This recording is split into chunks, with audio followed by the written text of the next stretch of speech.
No, you don't. Oh, do you want to say that? No. Oh, no. No. We went to eat nasi lemak. We went to eat nasi lemak. Yeah. Edit this part out. Edit this part out. Yeah, this is all getting out.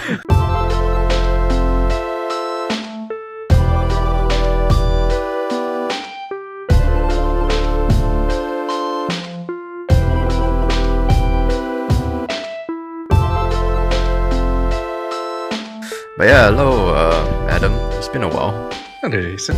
Welcome to RTP, the Rojak type podcast.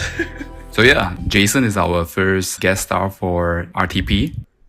Guest star! Oh, guest star lah. This is my guest star. It's just a guest lah. Mr. Worldwide.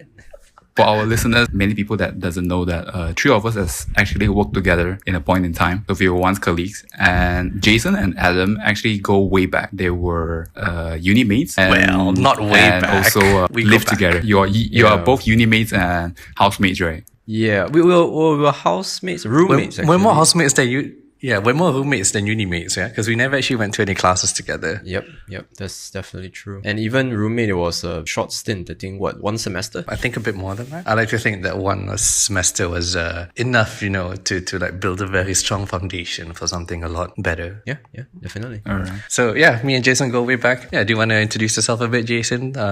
Give a short intro to our listeners about who you are and what you think you can contribute to this episode. Come on, man. I got no comments on the latter. Yeah, I guess I'm Jason. I am used to work with Morgan as well as Adam, and as we talked, Adam and I, we've lived together, we went to uni together, although not necessarily the same class, but I'm a software engineer. Well, Android developer. I think that's a better term. A more accurate term. Yeah, I think honestly that is the highlights that I can give about myself. Yep. Maybe we can add a few things as well. I think in general, both Jason and Morgan and I, we're friends, of course. And do we hang out a lot? I guess you guys hang out quite a bit, yeah? Because you guys also do other things like playing some games together. You have your play nights and stuff. I don't know. Not necessarily with Morgan, because Morgan's taste in game is a bit too cultured. His taste in game is a bit too cultured for us, you see. So yeah, Morgan's as the Hokkiens say lah, bei cham, you cannot campur, we cannot rojak together with him, it's very. So, we do hang out a lot. Well, we did in the old times, where you can actually walk further than BC, right? Yeah. Before COVID. BC. Yeah. In the BC era. We used to hang out a lot. Morgan and I has been in 2 companies together. The first one is both our first companies. This was like way back, like 5-6 years already. Last year we worked at the same company, but I left that company. When I was in that company, Morgan, we hung out a lot. Actually, no lah, not that lot, also, because then it was locked down again, right, Morgan? Yep. I think the most time we spent together, I think it's moving house, helping you to move apartment. Yeah. Morgan was an MVP with his Honda Civic. Oof. You know that meme is like, oh, this bad boy can fit so much, right? That is his car. Like, oh man. But yeah, I think I spent the most time with Adam compared to Morgan, because Morgan, we met in a course where I was an assistant tutor. Was I? Yeah, whatever lah. I don't really know the actual term. Deja vu from last episode, right, Morgan? Both you and Adam together at the same time, I think. We were exposed in that course, and then Morgan joined the same company that we were both me and Adam were working in. And then that's how I got to know Morgan. But as we mentioned, I've met Adam way longer. So yeah, we go for lunch a lot, we go for dinner a lot after work to vent. So yeah. Good times. Good times. Right. Do you remember, Morgan, when you joined the company? Yeah. Did you actually apply for the job, or did we invite you? I applied. Okay, yeah. But we remember you as a star student from our course, right? You made your way in very easy. I think when they emailed to me, they didn't mention that I'm from the same course. Oh, but we definitely knew. All right. Yeah. So today's going to be part 2 of software that we pay for. And in the previous episode, we covered email and password managers. Do we want to let Jason just have a quick mention of what email and password manager you use? Email. So I use Spark as the general email aggregate client. I think I've been using it for like 3-4 ever since I got a MacBook. So quite a long time now. Why do I continue using it? Well, it's free. It works for my workflow. So, but Spark, right? It's a client, right? It's not an email provider, right? If I remember correctly. Oh, okay. If that's the case, okay. If you're talking about email providers, most of my accounts are on Gmail. All right. Because obviously. Boom. I don't really care, man. Then I do have a ProtonMail account, free tier, but that's usually for more. What do you use it for? I can't remember. What do you use it for? Well, I can't remember why I first. Oh, okay. I remember now. Crypto. I didn't want to tie my crypto stuff to Gmail. To Gmail. I see. All right. Actually, do you own any custom domains that you use currently? Well, okay, not used, but so as a developer, I'm a very consumerist developer. I don't really, I don't have domains and stuff like that. Except for a few months ago, I bought a domain under my name, but let's just say, basically, I got a cease and desist from this IP firm in Germany, claiming that my domain name is violating their client's IP. Is it because it's DHL? Oh yeah. So for our, but I mean, come on, man. For our listeners, right? DHL, it's a German company in charge of logistics. I don't think do you need to explain DHL? Sorry. Do you need to explain DHL? Yeah, I mean, sounds pretty self-explanatory. No, not necessary, man. Like DHL can mean a lot of things, right? But specifically, we're talking about logistic German delivery company. All right, go on. Then, initially, I wanted to use that as a domain for. I can't remember what I wanted to use it for, but I just bought a domain because it was cheap at the time. Then I got a cease and desist, and I tried to fight back, saying that, hey, this is but this sort of like my initials here. I've used the same initials for my GitHub. I used the same initials for Medium. Yeah, quite a few things, But one thing I don't understand is that is domain name stuff that can be copyrighted? I don't think it's a domain name. It's the fact that if you have copyrighted the initials, then you have to fight that copyright. You have to enforce your copyright, because if you don't enforce your copyright, then I forgot, but there's a bunch of YouTube videos about this, about how the copyright system is broken. Essentially, once they've copyrighted that name, they have to make sure that they attack every possible infringement of the copyright to maintain the copyright. Mm-hmm. The moment that they stop doing that, it kind of opens the floodgates for other people to violate the copyright. I see. So, right. But it's like they have to do it. It's about setting a precedence, right? But you're okay talking about this? Like, are you allowed to talk about this?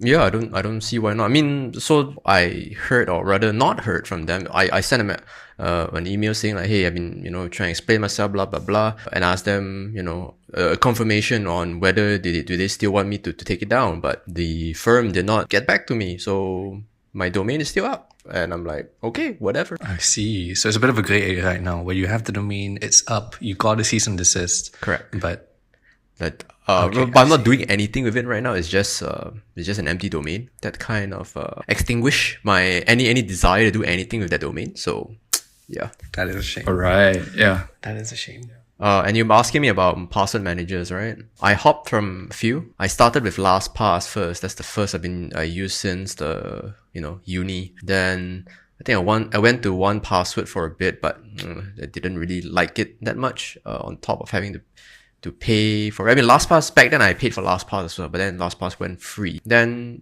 as I got into crypto, I read around and said like, oh yeah, maybe don't use LastPass, maybe don't use 1Password because they're not open source. They are using proprietary encryption methods or whatever. And you essentially do not know really for sure what is going on with your data. So, some people suggest Bitwarden, which is a lot more open, transparent, it's open source for one, and they are much more transparent with how they deal with your data. So as a matter of fact, I don't think they even hold your data. Actually, I don't know about that. But yeah, I'm using Bitwarden at the moment. Woohoo, Bitwarden. Did you know that Adam's also using Bitwarden? Sorry. I am using Bitwarden. Yeah. Because of before this prep for this episode, I realized, we're using Bitwarden too. I see, yeah. So, because when I told Morgan on the last episode that I use Bitwarden, he told me that you use Bitwarden too, and then I did not know that. Great mind thinks alike, man. Great minds think alike, indeed. We're not some one password sheet. There goes your one password sponsorship. Gone case. Hit us up, Bitwarden, for that collab. Yes, so let's talk about software that I pay for. Where do I even start? There must be some way to sort this. Do I want to start by what's the most expensive that I pay for, the cheapest one that I pay for? From what I can see, it's interesting to talk about news because I realized that you're subscribed to Medium, Economist, and New York Times, where I only subscribe to Medium. And Jason, nada. Reddit. Reddit. If you want to call that news, yeah, sure. Yeah. So I guess on the consumption side, what are the services that help me consume content? I guess there are three main mediums here, which is entertainment, reading materials, and music.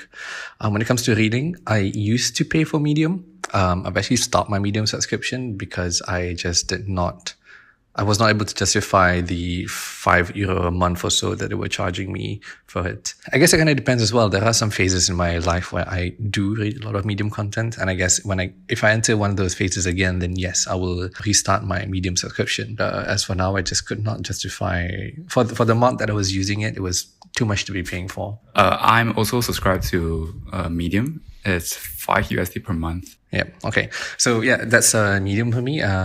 Morgan's is subscribing, and I think Jason, you said you don't have a Medium subscription. Mm-hmm. Is that because you don't use Medium? Do you not consume content on Medium? I used to.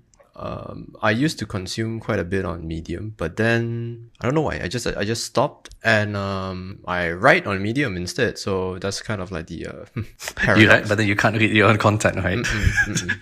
To read this article, please subscribe. I don't know, man. I still find it weird that Jason does this. That you write for Medium, but you don't subscribe to Medium, which is fine, but it's just weird. Well, I do something similar with Instagram right now, whereby I upload content on Instagram, but I don't consume content on Instagram. Yeah. You sure? Sus. Well, that's kind of sus, man. That's kind of sus. It is a bit sus, yeah. Yeah. As an end result, basically, I think I upload more stories than like responding to people. I've got like 1,500 messages on Instagram right now from people responding to Instagram stories from 3 days ago, and I haven't opened them. So yeah, I guess that's what I mean. All right. So moving forward, apart from Medium, I pay for 2 new subscriptions at once. I pay for Economist Espresso app, and I have a subscription to New York Times. Why do I pay for 2 news mediums? I guess I wanted, I don't want to just consume content from one publication, just to get an alternative perspective of whatever news that is reported. And a big reason why I wanted to subscribe to Espresso and the New York Times is what I wanted from my news was that I wanted to get daily, once-a-day updates on what's been happening. Because previously, the way I consumed news was through Reddit. I had like a multi-Reddit set up with feeds from certain news subreddits. And this kind of worked... This worked for me for a while, but then I realized you get into the problem of infinite scrolling, where you just end up scrolling and scrolling and scrolling, and you're reading like, this is not the way I wanted to consume news. I wanted like once a day, bam, this is what you need to know about yesterday, and like this is what you need to know what's going to be happening today. I guess actually, I actually reached a point where I wanted to even consider subscribing to a physical newspaper, because that's what I want. I want one thing with a finite number of, with a finite amount of information inside of it, so that I can just consume it all in one go and then call it a day. I do not want, I wanted to avoid the rabbit hole of getting into infinite news feeds. And it's called self-control. The problem with Reddit, it's called self-control. No, my monkey brain cannot do self-control. Yeah. My monkey brain can't do self-control. Dude, infinite scrolling is designed to circumvent self-control. It's an It's a predatory pattern. Another problem as well with Reddit is you realize very quickly, Reddit is definitely an echo chamber. You definitely get a certain kind of demographic is the one who's consuming, like the majority of the users are of a certain demographic. And I do think I fit that demographic, but I don't want to be only hearing stories from one side. You want a broader view of the world so that you can make your own decisions. You don't want to be influenced so much by the thoughts and feelings of others. You want to be able to make your own decisions and about how you feel about certain things. And I figured going kind of neutral would help. Also on Reddit, I remember getting into this weird situation where I was reading more comments than actual news, you know. When you read Reddit, I don't actually click on the content. I go straight to the comments and look at people responding to news. And then you realize very quickly as well, a lot of people respond without even reading the article. And eventually, after a while, I realized this is dumb. This is pointless. I'm not actually consuming news. I'm consuming people's opinions about the news. So I wanted to skip that step entirely and just read the news. So yeah, now every day at 7:00 in the morning, both The Economist and the New York Times sends me a notification on my phone telling me that, okay, today's briefing is ready. And it usually takes me about 10 minutes when I wake up in the morning to catch up on what's happened yesterday in terms of like the global news. And that's all that I need. I don't need a constant stream of news every day. Let me stop you there. So both of you guys use Reddit, right? So Jason, do you still read Reddit often? I do. Do you pay for Reddit? So like what? How do you pay? I guess the awards and stuff. You can pay for like a Reddit client. Oh, Reddit. I used to pay for Apollo. Oh, okay. That's one way is that you pay for the client, or you can pay to remove the ads. I think it's like Reddit Premium or something. Right. Well, nah. Like how do you use Reddit? So how do I use Reddit? Right? So like Adam, I find myself in the same, loop. In the same cycle of that echo chamber, right? Because like what I say, Adam, you say is true. Like you're not really reading the news; you're reading people's reaction to the news. Like, and it's sort of like a meme in Reddit as well. Like people just read the headline and just comment their opinions, blah, without actually reading the post itself, right? The story itself. So even though I say that Reddit is my news source, but I really don't read the news that much on Reddit. I only use it for memes and memes. Memes. Do you have trouble with doom scrolling? Yeah, that definitely. But that's where, using an iPhone helps to reel me back in, because there's that what you call this? Screen time? Screen time, yeah, exactly. So I only allow myself 10 minutes of screen time for Reddit in a day. Of course, most of the time I extend it by an additional 15 minutes, but usually not more. I generally don't read the news that much. No particular reason. I'm just lazy. I think another interesting point as well about Reddit, where people put comments or people respond to comments on the news, I think it kind of touches on another issue where attention spans are getting shorter. And I really think people just don't have the patience to read a very long news article. So they read the headline and then they immediately respond to it. And I guess for me, this is also something that I wanted to stop. I wanted to increase my attention span again, so to speak. So forcing myself to read the entire news article instead of just browsing through comments. I see. All right. Because personally, I still can't get used to using Reddit. I just don't understand. I don't know. It just feels a bit different than other social medias, I would say. Because Reddit, mostly it's Is Reddit social media? No, I would say so. Yeah. Nah, I think Reddit's sort of a remnant, a more like an evolution of forums, the past of the internet, where forums, evolution of forums and message boards. From what I feel is that Reddit is more comments driven. Like hence what you guys said that is the comments that hooked you guys in. Actually, personally, I don't suffer from doom scrolling. You do or you don't? A man of sheer willpower. I just get bored within 10 minutes when I just scroll until like there's this mental thing that tells me because you keep seeing the same things, so it gets bored, so you just shut it off so you wouldn't continue to doom scroll. That's how I'm just curious about how you guys handle doom scrolling. Well, screen time, like I mentioned, screen time is my primary deterrent. Yeah. All right. Yeah. And I've probably the worst disciplines. I find screen time to be very ineffective in terms of preventing me from doom scrolling, because it's very easy to just say, hey, give me another 15 minutes, give me another 15 minutes. And I've gotten into that loop as well. Yeah, but don't you feel bad? I do not feel bad about it, because you're giving me the option to do so, you know. It's like, hey, if you give me the option, then yeah, sure, I'll take it. Yeah, but it's like, so my current, it's like, you know, a cookie jar right there. Like, yeah, you could eat the whole cookie jar, but you would get fat. You get a lot of sugar in you. So my primary form of deterrent is actually just uninstalling the app entirely. So for example, Apollo, my Reddit client, I only have it on my iPad. I do not have it on my iPhone, because I found myself just doom scrolling on the iPhone too much. And on the iPad, yeah, there is still a bit of a chance of doom scrolling, but usually it doesn't happen because I've just got other things to do.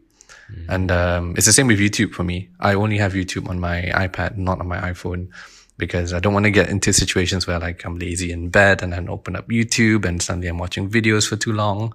And screen time only, like I don't feel bad about like extending screen time every time. So I've had to just uninstall the app straight away. Since both of you guys are using iPhones, have you guys ever tried to use it in grayscale mode? No? Why would I do that? Because I mean, like, why not give it a try to solve this? No, but why? But why? You guys haven't heard about this thing before? The reason why we... I mean, I know of the existence of grayscale. Like, why? The reason why we doom scroll, because a lot of stuff on the screen is quite colorful, so it stimulates your mind to even want to consume more of the content. But if you put it in grayscale mode, it doesn't look as appealing.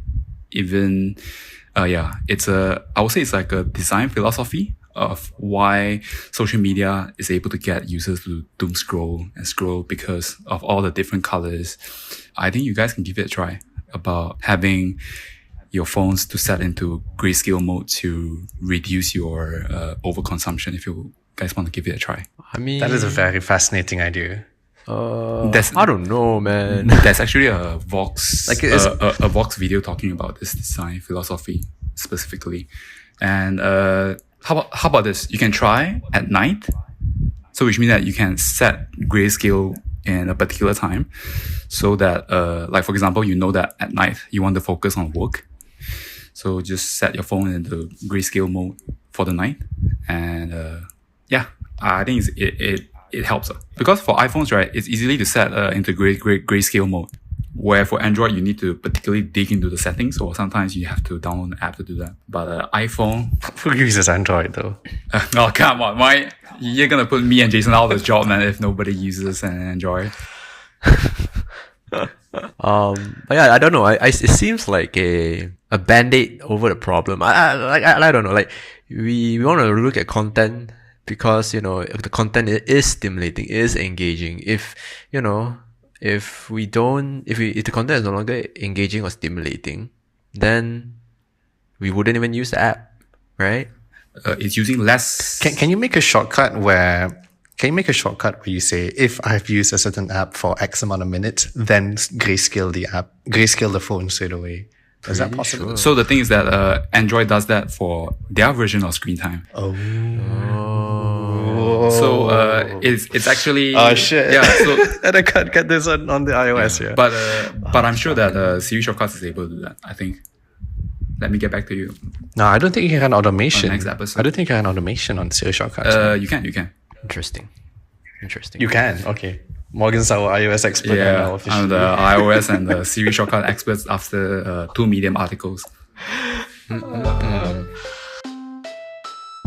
Okay, let's talk about entertainment. All right. So since I guess this is probably something all of us have. I do pay for Netflix. I guess you guys do as well. Mm-hmm. Netflix, I'm on the normal tier, I think, or the family tier rather, because my parents are on my Netflix account. So yeah. Well, just want to step back, right? So 3 of us using Spotify and Netflix, right? Mm-hmm. Mm-hmm. I realized that Adam is using YouTube Premium, right? What? What's wrong with Blasphemy. YouTube Premium? Gmail, no. Tapi pakai YouTube Premium. Balik lah. One thing I just couldn't figure out why Adam would choose. Is it because of the constant nagging? What's wrong with YouTube Premium? Is it because You of are the the constant nagging? reason. You are the reason. Yeah, you are the reason that they still nag me like, hey, here's a trial for premium. Hey, here's a trial for premium. You are the reason. Adam. I will admit that yes, I was the nagging was very what's the word? The nagging was very effective on me. It was very effective. You're on me, weak, Well, okay, Adam. You're just to start off with, I do not want to confess how much time I spend on YouTube. It is probably the app that I spend like most of my time on. Because of F1 videos, right? Yeah, so F1 videos make up a lot of it, but yeah, I've got quite a few subscriptions that I follow, and I don't know why. It's just I watch a lot of YouTube, and eventually, because I don't watch it on the computer, so I can't just have ad block and block all the ads. So I'm on the iPad, and there's no way to block the ads. So there were ads, and there was like all the nagging about premium, and then finally decided, yeah, let's just try it for 1 month. Oh, that's how it starts, right? And then afterwards, it's like, do I really want to pay €16 a month for this? It is an insane price. Oh my goodness. Yeah, $15.99. It is insanely expensive. But honestly, like based on how much time I just spend on YouTube, I think it's worth it. YouTube Premium includes a bunch of other stuff, right? Like Even background playback, right? Background playback has the been PIP, useful. the picture in picture. Picture in picture? I do not have picture in picture, no. Oh, wait. Picture in with other apps, you mean? So in Netflix, we can picture in picture when we swipe up, right? Then we can go to open our other apps, and Netflix will appear as picture in picture, right? So for YouTube Premium users, supposedly it gives the same picture in picture for YouTube Premium subscribers. I do not have that on my YouTube. I don't have that on my YouTube. If I go home with YouTube, the video just continues playing in the background. I do not get picture in picture. Then I can't justify the €16, man. It's really just to get ahead of the ads and to because okay, I admit I don't know where the money goes, but I like to think that some of that money also goes to the creators of the content that I'm watching. Yes, I'm a YouTube pleb. I spend a lot of time on YouTube, and I've also, there are some channels that I've subscribed to. There's like member perks on certain channels. Yeah, I spend quite a bit of time on YouTube.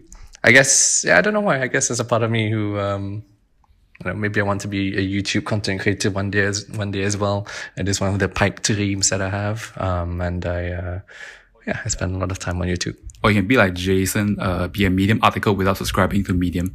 Exactly. You don't have to.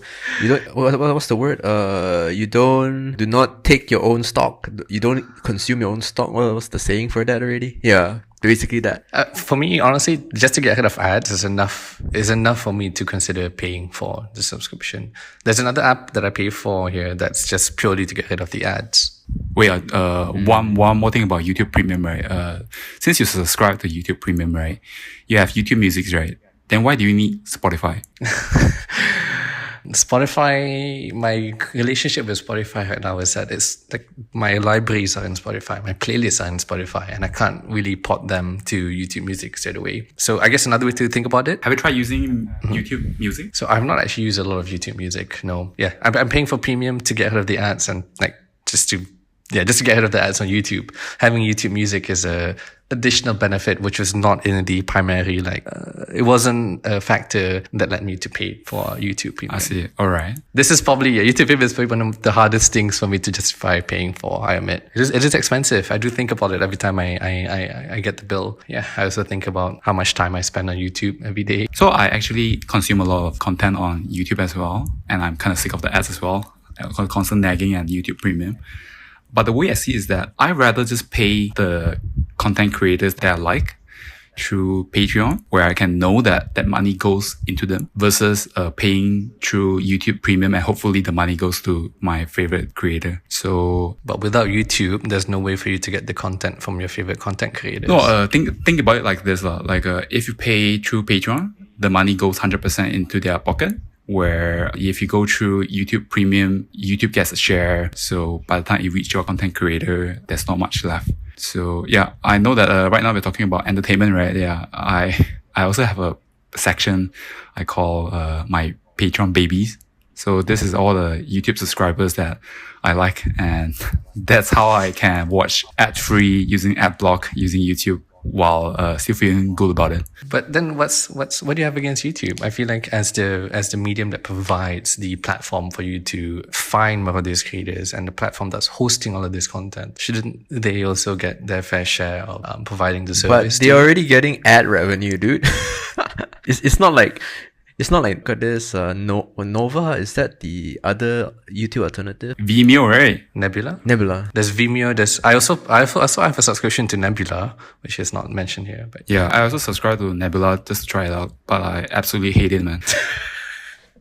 Have you tried using it? I do use Nebula. Yes. It's the app is slow, right? The app is flaky. Yeah, it's a bit slow. And it doesn't support subtitles. Even though sometimes the equivalent video on YouTube has subtitles, but Nebula doesn't have it. Yeah. My problem with Nebula was that it didn't support casting on the Chromecast. Yeah, I couldn't really use it as much as I wanted to. But back to your argument about shouldn't YouTube get their fair share, right? I think the idea is that, well, if you don't like YouTube, where can you go? Yep. So I feel like they are monopolizing the market. Doesn't the support die? No, you're monopolizing the market already. They can do whatever they want and continue to feed that machine, won't change things. That's how I see this. I'm not sure whether Jason would have the same idea as well. No, I do. Because like what Morgan said, it's a monopoly, and it's very clear. They know they have a monopoly. Hence why they push this kind of predatory design patterns on us, right? The whole, try YouTube Premium now. And yeah, screw them. I'm not gonna give the executives I'm not gonna contribute to the metric. I don't have a choice in where my content creators publish their work, because most of them are on YouTube or, they have Patreon, but I cannot, I might check out Patreon babies as part of like Morgan's recommendation, but I can't afford to be a patron to all my content creators. So yeah. Patreon babies is a nickname that I came out with, aka it's not an actual service. No, it's like sugar babies, but Patreon like sugar babies for me. Wow, making a lot of money, are you, Morgan? But for my patrons, right, mostly I subscribe to them about $1 per month. So although it means nothing to them, but it means a lot to us. Yep. It's like it's like 2 coffee ping already, I think. No, it's half a job fund. That's half a job. Yeah, half a job fund. So I subscribe to like 6 Patreon content creators right now. So that's like $6 per month. And those creators that I support, they actually have a really small following. But I really like the content they have, and that's how I'm willing to pay Patreon to support them versus paying through YouTube, where I know that not much money is going to flow through them. So yeah. Do you want to mention any of these channels that you are subscribed to? All right. This is gonna sound like a what? Why? He's sweating already. No, it's just like So I'm subscribed to City Beautiful, a YouTube channel. Talk about. Oh man, you watch City Beautiful? Talk about urban planning and all that. And you can really see that he really put a lot of effort into writing his content, taking videos and video production and stuff like that. And I'm contributing $1 per month to City Beautiful. Dude, I can't believe you watch the same YouTube channel. And I know it's weird. It's urban planning, and I'm not sure whether is it a mainstream interest. So I kind of really like urban planning. Morgan, you need to check out the B1M. The what? B1M. I also watch B1M. It's you want B1M as well? It sounds a lot like One Malaysia, right? The what's it called? What's it called? 1MDB. 1MDB, yeah. So there's B1M, there's also Tomorrow's Build, Real Engineering, all of these like urban planning engineering, like these kind of channels. Whoa, I can't believe you also have an interest in this. Anyway, sorry, please continue. And I'm not sure whether Jason watched this YouTube channel, Super Eye Patch Wolf. Sometimes talk about animes and like video analysis. I know of it. I watch a few of his content, but generally I don't really subscribe to these channels. All right. So Super Eye Patch Wolf is one of them as well. A Sentence Cinema talks about Asian cinema.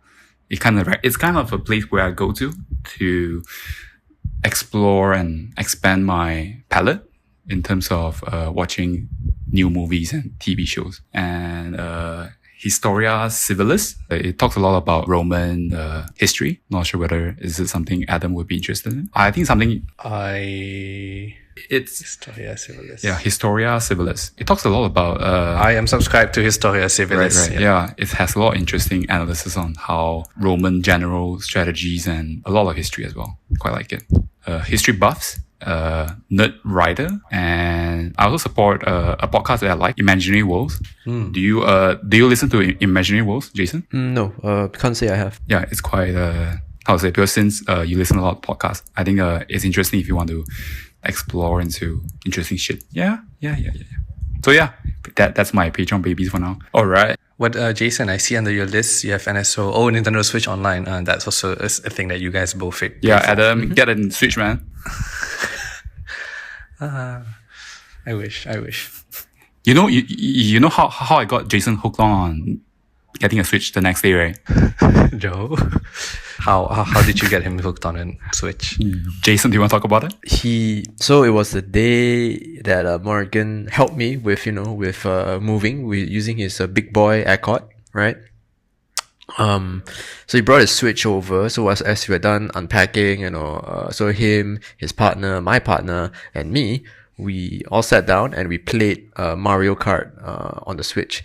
And as we play it, I don't know, there's something about Nintendo, right? Like the games are not the most high tech. It's not the most epic game, but it's so fun to play. It's so fun. It's like, and the idea of owning a Switch has been kicking around in my head for a few years at that point. And I was like, you know what? Yeah, screw it.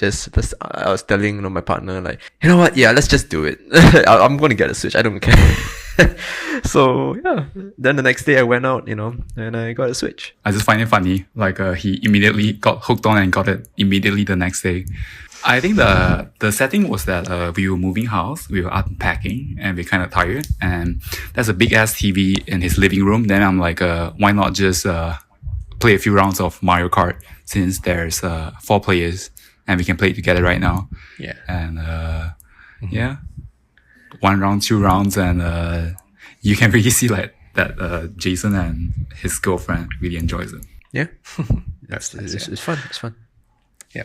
I think for me, once I finish this apartment, I am considering getting some sort of console, either maybe a Switch, maybe a PS or whatever. But yeah, I don't know. I've still got a lot of other things to sort out before I get to that stage. Mm-hmm. How's your Roomba hunting? No, I decided against the Roomba. I decided to get a Dyson instead. Not get a haircut? No, I think robot vacuums can come later. The reality is that if I have a robot vacuum, it can do all the floors and shit. Yeah, but I still need to vacuum countertops. I still need to vacuum edges and places the Roomba can't reach. So I'd much rather have a system. I'd much rather figure out the normal vacuuming first before thinking of an upgrade to a Roomba. I do think even if you have a Roomba, you still would need a normal vacuum. Yeah, to give you some context, Jason, Adam was asking for some recommendation for Roomba. Then because of his long Jesus hair. Right. Then he was contemplating which brand is cheaper and better. Then I'm like, I think it's a lot cheaper if you cut your hair. and it saves the rubber and the sauce, right? I would have to concur with that assessment, because my hair is not as long as Adam's, but it's pretty long and shedding everywhere. So yeah. Anyway, the last, so in the category of entertainment, another thing that I pay for is I pay for her F1 TV Pro subscription. And this is because I love Formula One, and I want to get all of the camera angles, and I want to be able to rewind through. I want to be able to go through any part of the race, like rewind and go back and look at individual shots from drivers. And I love consuming as much Formula One content as I can. So I happily pay for this. Jason, do you watch Formula One? No. No. I mean, Morgan, don't talk about F1. I haven't watched qualifying. Just so you know. I see. All right. So Netflix has a series called F1 Drive to Survive, right? Well, I don't, but go on. They make a documentary, kind of like a TV reality kind of format, and they kind of hopefully they make this documentary to hook on to new people to watch F1 more, and I'm part of that. Right, I see. I think that documentary was really like they positioned it really well. F1 needed more fans and kind of popularizing F1 by like dramatizing a lot of the stuff in the background. It attracts a lot of new fans, and it's also very fun for older fans like me to learn a bit more about what's happening in the background. It's a really nice documentary if you haven't seen it. Yeah. I would actually recommend it. And then my dad was, well, I guess is still into F1, I guess, to a certain extent. So when I was young, he actually brought me to the Sepang circuit to, you know, to drive F1 quite. No lah. You've seen an F1 race as a child. How old were you? Jeez. I was like, what? I don't know, 8, 9. I met Schumacher. I got his autograph. Whoa. What? You never mentioned this before, man. What? I met Schumacher, you know. You have Michael Schumacher's autograph? Yeah, but I have no idea where it is now. On what? Oh man. He was with Mercedes at the time? Or No, Vodafone? it's McLaren, right? Ferrari? Oh, no. Okay. There were look at this. I'm not. Mind you, I'm not an F1 fan. All I remember was the shirt, the tee that my dad bought for me was orangey in color, and it has a Mercedes logo on it. It has Mercedes. Honestly, I don't even know anymore. But yeah. During that era, Mercedes did not have their own team. There was McLaren Mercedes. Wait. I don't know. You see, Jason was 8 years old, right? That was during the Braun era, right? Right, Adam? F1 fanboy. 2004. No. This is still Ferrari. This is still Michael Schumacher at Ferrari. He was, remember that the whole thing started in like 2002 until like 2006, where like Schumacher was winning every year of the Formula One championship. So around that time, I think like the only orange on the grid would have been Arrows. But I don't think Arrows was around anymore in 2004. I got a feeling that Jason just gave him a shirt he just signed. Maybe. I don't know, but basically my dad gave me that shirt, and you know, I got Schumacher to sign that shirt, you know, and you know, yeah, I talked to him for a bit, you know. You talked to him for a bit? Jesus, what the shook his hand. Yeah. I mean, not like you know, like oh how just a simple like oh I'm a big fan. I wasn't. Okay, it's not like I wasn't, but like I was like oh yeah, this as a child all I remember was okay, this is a famous guy. He drives a very fast car, and that's about it, right? So I shook his hand. You know, I'm like oh nice to meet you. Yeah, and it's like you know I couldn't. That's all I remember. This was at World Trade Center at the time. There was a car expo. Yeah, PWTC. Yeah, yes, it's PWTC, and I met Schumacher there. Boom! Fucking mind blown. So I've been to the Sepang circuit a few times. I didn't like the amount of people there, you know, and the hot blistering sun. And I think the main reason why I couldn't really get into Formula One was because most of the seatings, or rather the standings that my dad got me to, was during the straights, right? So, you know, you see the car, gone. You know, I'm like, oh, that's it. I waited for like, you know, for God knows how long for just that. Then I realized that much later on in life, I came to know that the turnings, the corners are where all the drama happened, because, you know, that's where people crash, right? So I was like, I think I might have liked Formula One more if I was by the corner stands, you know. But yeah, I have a history with Formula One, but I just not into it. Absolutely fascinating. But you have to give the documentary a try, man. I'm going to be polite and say okay, Morgan. The request is noted. duly noted.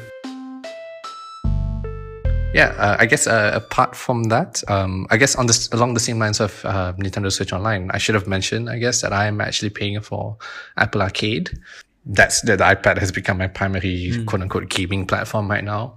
Well, not primary, but yeah, I do play quite a bit on the iPad too. So yeah, the iPad is my... Wait, you pay Apple Arcade separately, right not the Apple One subscription? Do you know what's Apple One? Oh my god, I'm gonna look like such an idiot. No, actually, I don't know what Apple One is. Apple One is a subscription that you pay a fixed amount, and it includes the iCloud Drive storage, it includes Apple TV and Apple Arcade. So it's like everything it's like YouTube Premium for Apple stuff, if you think about it. No, it's gonna be more. It's gonna be more. I'm looking at it now. It's gonna cost a lot more. Yeah. I only use Arcade and iCloud right now. Well, I think eventually I might actually use it if I get like an Apple TV. Then yeah, TV Plus might be useful to have. But yeah, I prefer Apple Arcade separately. It's kind of nice because I can know, like, when browsing to games on the App Store for Apple Arcade, you can see whether it supports controllers. And I play with a controller on my iPad, so I only download the games which support a controller. For my testing so far, all of these games also work offline. So when I was on the plane flying back here, I could play Apple Arcade games on the iPad in the plane, which was quite useful. And yeah, no ads, full games, controller support. It's a nice experience. Yeah. Though I will admit, so far I haven't found any games that are really as engaging as desktop level games. But yeah, it suits my needs. No, that's fair. I think if I wasn't so invested in other avenues in game, I would have really subscribed to Apple Arcade as well. I don't know, man. Apple Arcade is like your casual gaming. It's not really gaming. Oh no, this is going to bring a whole discussion. What the hell do you mean by casual gaming, huh? Okay, generally, right? Yes, mobile games are casual. The game hook, the gameplay hook and everything is very simple and usually very predatory. But I've seen the games in Apple Arcade, they're pretty good. Yep. There are some full-blown RPGs and there are simpler games. But yeah, I mean, I had enough to keep me engaged on a very long flight. All right. Yeah, it's fun to play on the controller on the iPad in the air. What else then? I think one interesting thing is that we can talk about budgeting app. I think Jason uses Pennies. So this is not really a budgeting app. It's more like an expense tracker. And you know this, Morgan, because you made a clone of this app. But yeah, it's called Pennies. It's very simple, just track whatever I spend, essentially. I used to use budget trackers quite a bit. I think Wallet by Simple Bakers. I think it was Simple. I can't remember. Wallet Bakers. Yeah, the developers are called something like that. But the app was named Wallet. I used it for a bit. I even managed to connect it to my Maybank account and stuff. Oh, but, alright. I came to realize that I budgeting down to the last cent isn't, or rather, how to explain? How I budget is quite straightforward. I use a Excel or rather a Google sheet document for that, right? I break down my expenses and stuff, so I know what are my fixed costs, what are my variables, etc., etc. So really, the only thing I need is to have an expense tracker and then know how much I have to spend in a month. What's my budget for that month, and just deduct it from the expense tracker. So if I go into the red, then I know that, okay, this month I've spent too much. I need to hold back in the next month, etc., etc. So yeah, that's how I handle my own personal finance. How long have you been tracking your budget? 2 years? 3 years? No. The era where I was using wallet and stuff like that was late uni, almost starting my first job. Yeah. That's it. All right. So what budgeting app you use, Adam? I use YNAB, which is You Need a Budget. It is a subscription service, which I cannot in good... I don't know whether I would actually recommend it anymore for... You have to spend money to save money, right? And honestly, a big reason why I'm still using YNAB is just because of history. I started using YNAB ever since I started working. No, even before I started working, actually. When I was living with Jason, actually, I remember already using YNAB to budget. Yep. And that was a long time ago. That was like 7-8 years ago now. And yeah, at the time, it wasn't a subscription service. It was a one-time payment. It was fairly cheap. And then they converted into this subscription service, but they also grandfathered me into a cheaper plan. So I think right now, YNAB is about, I think, $80 a year, but I'm on a $45 a year plan, which you can't get anymore. But I'm getting a special price because I've been a customer for a long time. So this is why you can't get off of it, because of the good deal, right? Well, not necessarily because of a good deal, also because I've used this software for a long time and I'm very familiar with it. And I guess I'm on the other extreme as compared to Jason. I do budget every cent that I have. So YNAB is a representation of every cent that I own, in which account they are in, and also like everything has a place, every cent has a purpose. And this is how I keep track of my expenses and how I do budgeting for things that I want to buy. What about you, Morgan? How do you manage your money? Just all goes into your account and it just goes out without keeping track? I actually also use Pennies. So Pennies, for our listeners, is actually a one-off payment. Forgot how much is it right now? How much is it right now? No, it's free. At least when I downloaded it, it's free. It's $4.50 for the full version. The mini version is free. There's Pennies Mini. But Pennies Mini is just a iMessage app. Yeah, Pennies, the app itself, is a $4.50 payment with in-app purchases. Why are there? Oh, there's a tip jar. Okay. Yeah, it's a tip jar. Tip jar, yeah. I think it's one of a really fun app to use, and I think my budgeting philosophy or budgeting style is kind of similar to Jason's. So we just want to track it rather than going very minute in tracking every cent. I have a confession to make, is that I haven't been tracking my budget ever since COVID hit. Bum, bum, bum. Dum, dum, dum. Because I don't go out anymore. I don't have places to spend anymore. True. Okay, I do concur with this. I have not been keeping track of my budget as well because of COVID. Yeah, because when we were out and about, right, it's easier to keep track. No, I mean, like, you have this habit, like when you go to the cashier, you also type into your budgeting app at the same time. But when you're at home, somehow it just goes out the window. Like sometimes when you're buying things online and you kind of just forgot about it because of how fast the money went through. How seamless Lazada just grabs your money. Yeah. What Jason mentioned just now, I don't think Adam knows about it. I actually built a clone app of Pennies on Android version because Penny, it's a iOS exclusive app. I remember you doing this, yeah. But I would admit I've never actually downloaded it, but yeah, I do know about it. I see. Yeah. And even if I didn't know about it, I will also say that's not really surprising given the fact that you're a promiscuous app developer. Was that the word? You're very fertile in terms of app development. Wow, very fertile.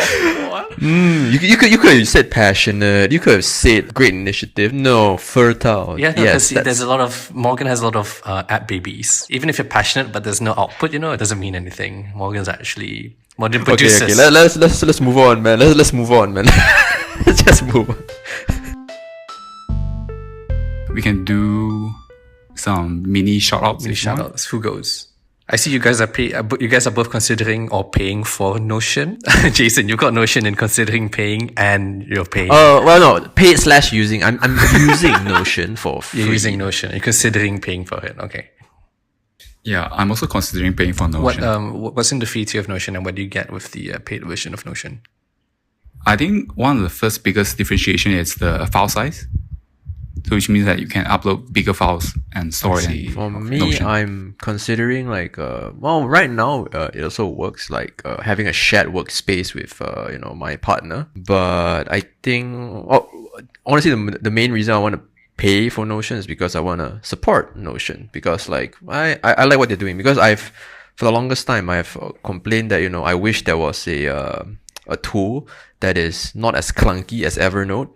But it's as simple as, maybe not as simple as the macOS Notes app, but it's a good balance between flexibility and ease of use. And Notion, to me, strikes that balance quite well. So I'm considering paying just because of that.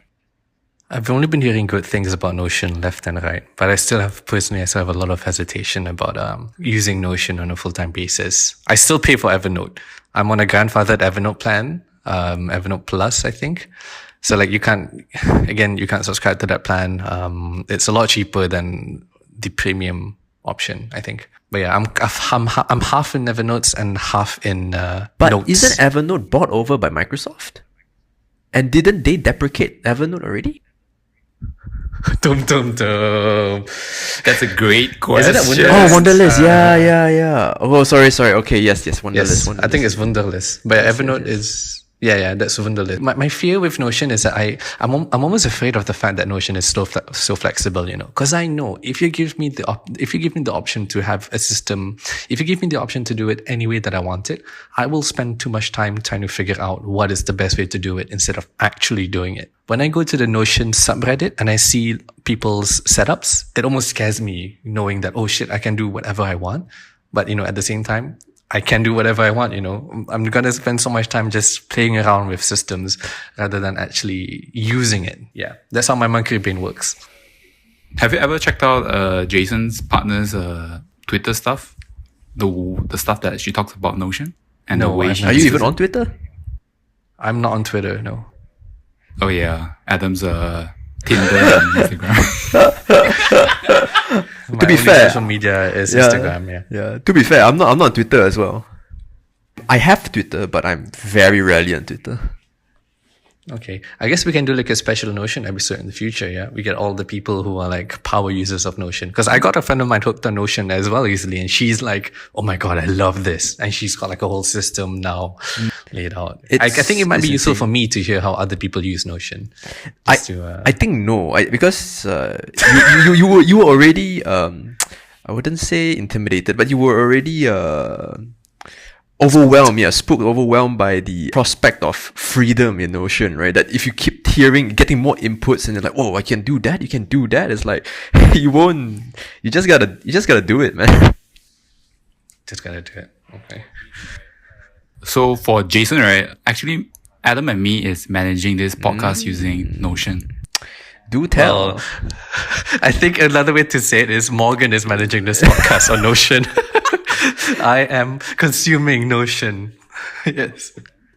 I kind of set it up for him and kind of explain to him like this is how like trying not to overwhelm Notion. him, but it seems like Adam is Adam is the pull request reviewer, right? So, yep, looks good. Yep.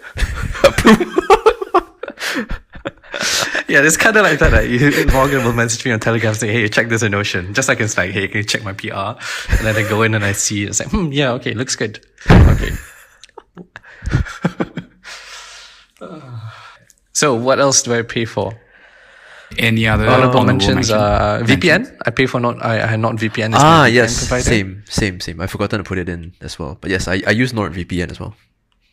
Are you a customer because of the insane amounts of money they spend on advertising, or is there another reason why you're using it? I think at one point, well, it feels like they are always on sale, but like yes as well to marketing, because it becomes a brand name, right? NordVPN, but mainly was because I think at one point it was a 70 or like 80% sale. I can't remember, but it was dirt cheap. I was like, I think it was like 100 ringgit for an entire year or 5 years or 3. I can't remember. I can't exactly remember, but it was cheap, and I broke down the cost on a monthly basis. I was like, yeah, dude, this is way cheaper than a cup of coffee. So like, then I got it, and I was in Japan as well at the time, and I wanted to use VPN to to get on Malaysia's Netflix and stuff like that. Gotcha, yeah. I primarily started using NordVPN because of all the privacy options that they provided, where they claim to not do any logging, and yeah, of course, there's no way to actually verify all of that, but yeah, it's advertised as a very privacy conscious VPN. And I don't know about other VPN clients right now, but I really like the iOS app for NordVPN because you can quick connect. You can connect very quickly. And I remember with other VPN apps, you have to download like OpenVPN and manually put in your VPN connections and stuff like that. Correct. But with the NordVPN app, it's extremely easy to use. Great UX, yeah. But they're expanding now, right? There's like NordPass and everything. They're doing password managers and stuff. Yeah, but I'm like whatever towards that, because I already got Bitwarden.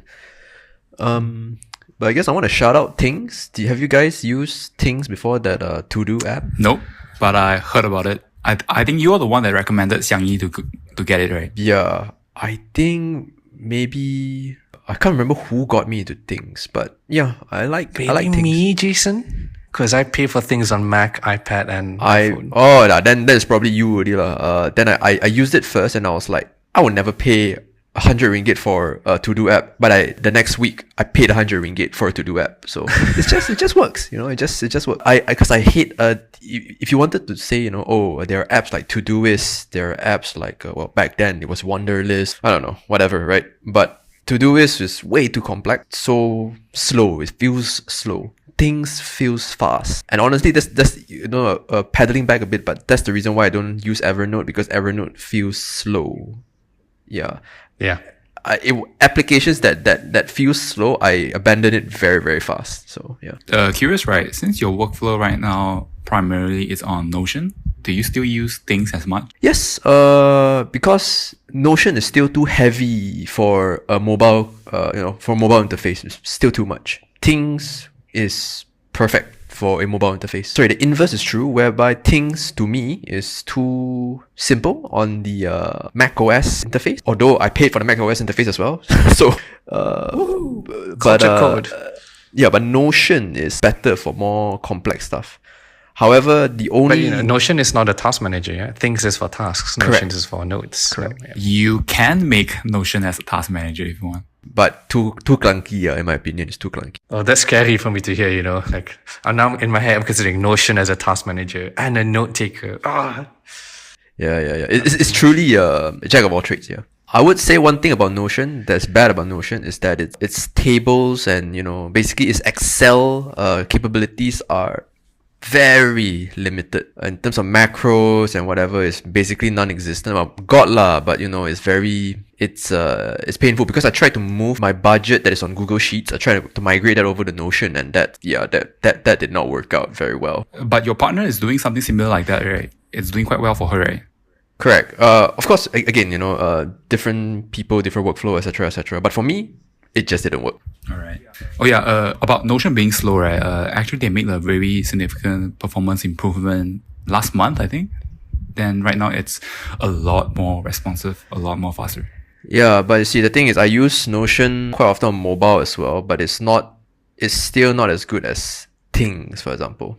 And how can you continue using Notion if you say Evernote is like if you drop Evernote because it's too clunky feeling? Notion is faster than Evernote.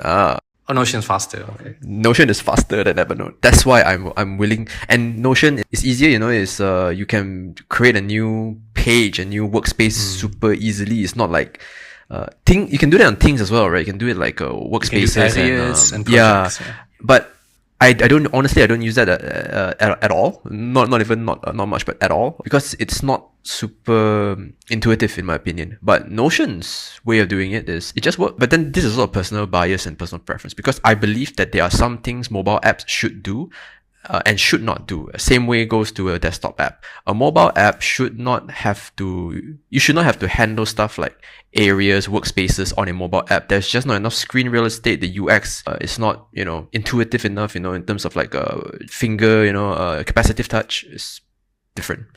So that's why I hate when applications try to do too much on a mobile app. It's just stupid. All right. And that's why I don't use Notion as my to-do app, because if I want, can I migrate all of my workflows to Notion? Probably, yeah, but I'm gonna have a horrible time with it. On average, I'm gonna have a horrible time. At least that's what I feel. I guess honorable mentions on my side. I also pay for Flight Radar 24 because I like planes. Some But you don't fly He just anymore. flew. Yeah, but I like looking at planes, and I just flew back to Amsterdam. Yeah, once. Yeah, but I don't use Flight Radar to track my flight. I use Flight Radar to track other flights, for flights that I see coming in, and I just like to know what's around. And I live quite. Like I can see. There's one of the runways at Schiphol that I can see planes like landing and taking off from. So I get a good view. Actually, now I see a plane landing right now. It seems like a Singapore Airlines. Okay, don't know. Other things that I pay for 2 weather apps. I pay for CarrotWeather, and I pay for BuienRadar, which is a Dutch app to know when it's going to rain, basically.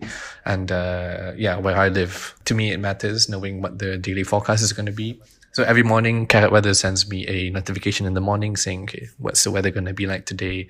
So it kind of gives me an idea of what to expect and how to dress as well. What else do I pay for? I'm pretty set. Yeah. I noticed we all pay for Paw, which is the best API client manager in the world. Yep. I agree. I know we are wrapping things up, but like, what do you guys think about people who exclusively use like Postman and stuff like that, like entire teams using Postman? I love the way you word it. Like, what do you think about people who use Postman? It's like, these are people who are obviously of a lower class, right? What do you think about these plebs? No. But like, seriously, like, yeah.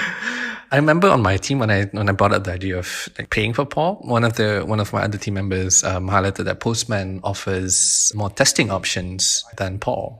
So I have never really looked into it, but it seems like Paw is now really Postman is targeting teams a bit more, where they offer features that benefit teams. Paw does not really have these, I think. Paw is still like targeting individual customers, and maybe now slowly they're getting into like Paw Cloud and stuff. But I think Postman has more options for teams. Paw Cloud have been there for quite some time already. Yeah, but they don't really push, when you hear Paw, you don't really think about teams. Price. Well, the reason because of the Mac exclusive app, I do find Postman to be a bit clunky. Like I can't really, Paw has really nice features, like the environment variables I use a lot, and just trying to chain requests between API calls. Trying to do that in Postman was a bit clunky because you have to write JavaScript to take the response, to save a variable from a response into like your environment variables, and you have to manually run the next request. I don't know whether they fixed all of this or whether whether I didn't know Postman enough, but for complicated workflows like that, I found it to be much easier to use Paw for that. As for teams using Postman, yeah, why not? I think a lot of teams are cross-platform.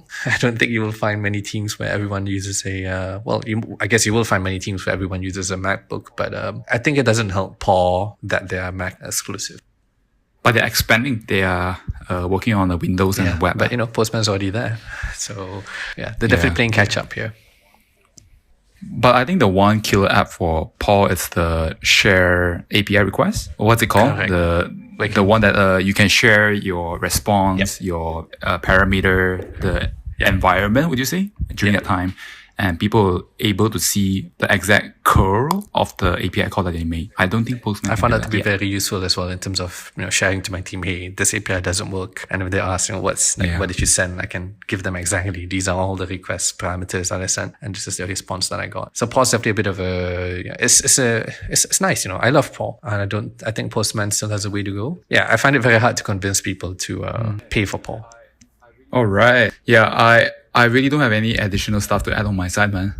Because you guys went through the honorable mentions, right? Then I'm like, that's it for me, man. Nothing else. I guess one last thing, cloud backups. I pay for both iCloud and AWS. I see Morgan here pays for iCloud Drive. I do. I'm actually on iCloud Drive as well. I think, can't remember which tier, but I do pay for iCloud Drive as well. Do you use it for yourself? Or for myself. Do you share with your family? Because I cannot. Well, my parents are using Android. They're anti-Apple. Or rather anti-America, so oops. So I imagine both of them are using Huawei. Man. Then my partner is not super into that, so yeah, I'm using a personal plan. Okay, I remember now, Morgan, we spoke about AWS and iCloud Drive in the first episode where we recorded that is not gonna come out soon. Our unpublished episode, yeah. Okay, yeah. So I guess, Morgan. Oh man! One more honorable mention. Sorry, I just saw my list. Too late. I'm gonna just maybe give a short shout out to Parcel, which is a delivery tracking app. If you get a lot of packages, I'm sure you guys do. I love having one app which can track every parcel that I get. And it gives you push notifications when, there are updates, and I like that. So shout out to Parcel.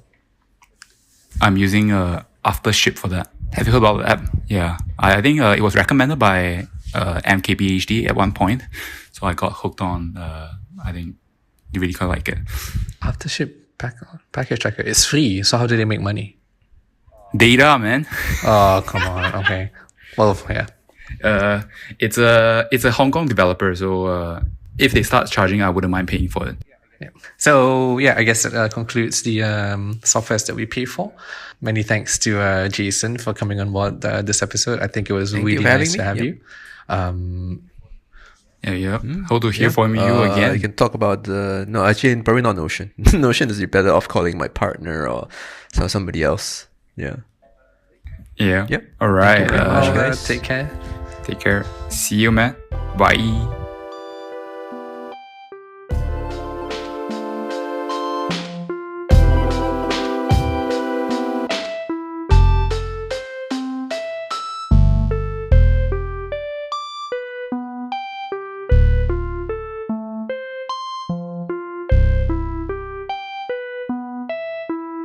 Okay, now let's pause the recording.